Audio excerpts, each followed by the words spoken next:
Hello, good day, YouTube. I have two of my good friends here from Cuba. I'll let them go ahead and introduce themselves to you guys. First, we have on the right hand side Carlos Cadiz. and on the left, Dave Sears. and they're gonna just tell you a little about the experience with language learning. I guess anyone you could start. Whichever wanna start. I guess you start first. Well, let me to start off at the very beginning. Um, Learning the language was very very hard. It wasn't easy.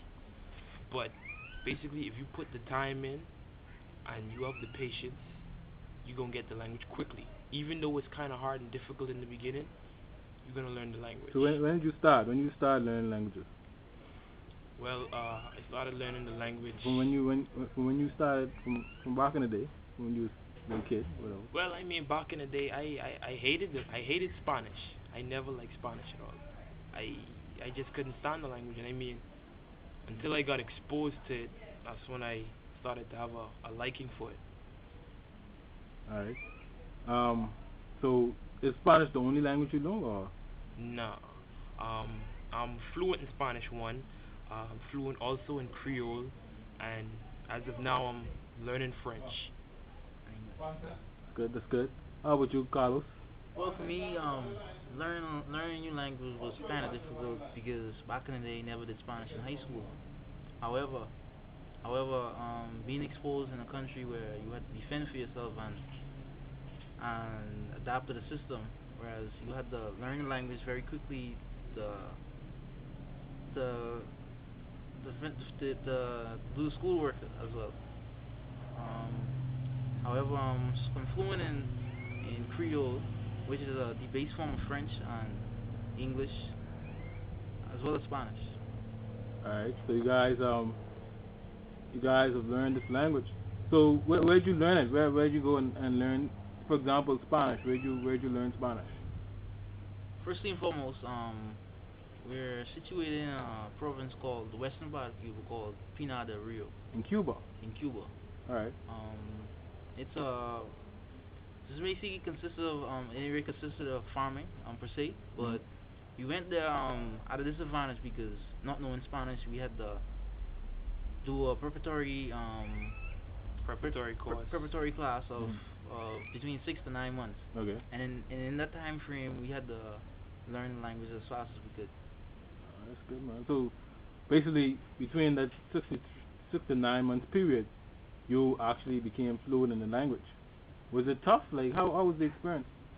I mean, it was a trying experience because basically, yeah, put in a position where you don't have a choice but to learn the language. Because I mean, if you want to use the bathroom and you don't know the words to say, I need to use the bathroom, then you're gonna be helpless in whatever situation you are. Mm. So basically, they put you in a situation where you're compelled to learn.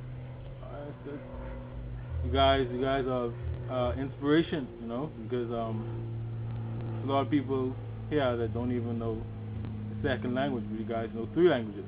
So I think you should be commended for that. So yeah, one of the things I also wanted to ask is has it been has it opened up any doors for you learning the language? Uh,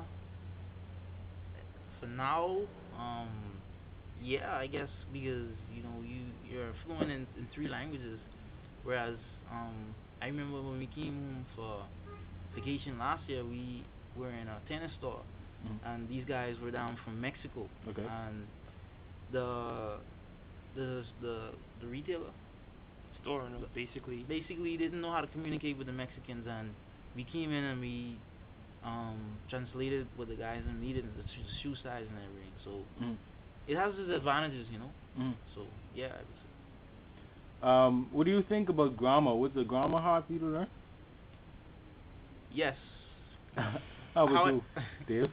Well, it was difficult at the beginning, but once you get the hang of it, it just came naturally. Because sometimes you'd find yourself writing it, not understanding it, and trying to figure out how is this making sense, and then in the end you find yourself speaking it, and then realizing, wow, I actually figured out what it meant.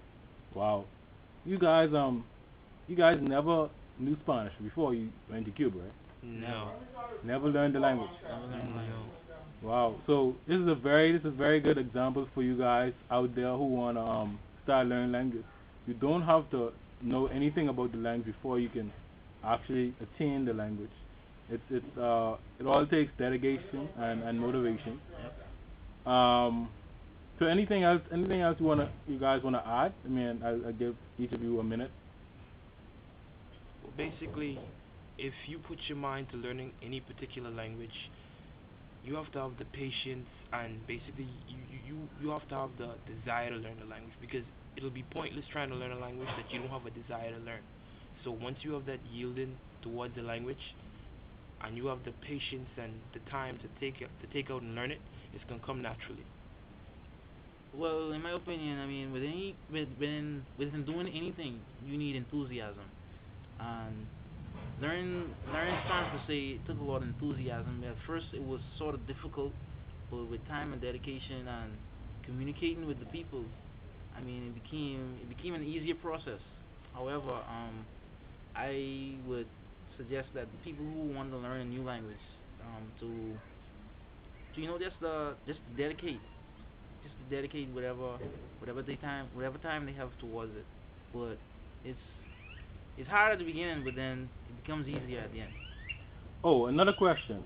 You guys know Haitian Creole as well. Was that because I know you grew up in a home that spoke the language. Um, I don't know, how was the experience learning that language? Really, per se, it just became second nature. We never, I mean, we just So it's like a mother language, a mother tongue for you. mother tongue. More or less, I Yeah. wouldn't say we actually learned the language. I would say it came more as a given. Right. Like it was like it's kind of like speaking English in the home. It's sort of secondary, because at school we spoke English, but when we came home, we spoke Creole. Alright. See, so So the language came easy. the language Do became you, do you easy. guys know how to read and write the language? Or how is Yeah, it? Yes, we do. yeah, we can. Because Creole is one of the most easiest languages to learn. Uh, Because the how you pronounce it is how it's written. okay. Exactly how So it's it's phonetic. It's phonetic, and also another feature about the language is I noticed that it doesn't have you don't have to conjugate the language like you do in Spanish No, you don't. and French. No, you don't. How is that? How do you compare it to Spanish? The Spanish, the Spanish, per se, compare Creole to Spanish. Spanish is much more difficult than Creole. However, with the continuous conjugations, you have to make a sentence. Mm. Whereas in Creole, you don't have that much conjugation, so much Okay. more easy. Um. Yeah. So I just wanted to ask what do you think in the future is there for you with these languages? Where you think where you think you can take this? well, basically as of this 21st century in the world we're living in right now, we living in an ever changing world. So and languages basically taking over the world, because nowadays you can't just come up to any law firm or any place of business or any place where you desire to work with just a single language now, because we living in a world where people speak 7 and 8 different languages. So we're not only competing against the people within our area, we're competing against everybody against in the world. Right. So That's it'll so be true. Yeah. it's gonna be it's vital to Right. learn more than one language. It's very true. Any last words? Final words? To say. Alright, so the next video we're gonna make is a video in Haitian Creole, and you guys are gonna basically tell me what you told me in English, so the people can like get a feel for what the Haitian Creole language sounds like and how it feels, the texture of it Okay. per se. Alright, so we just go to the next video. Thanks.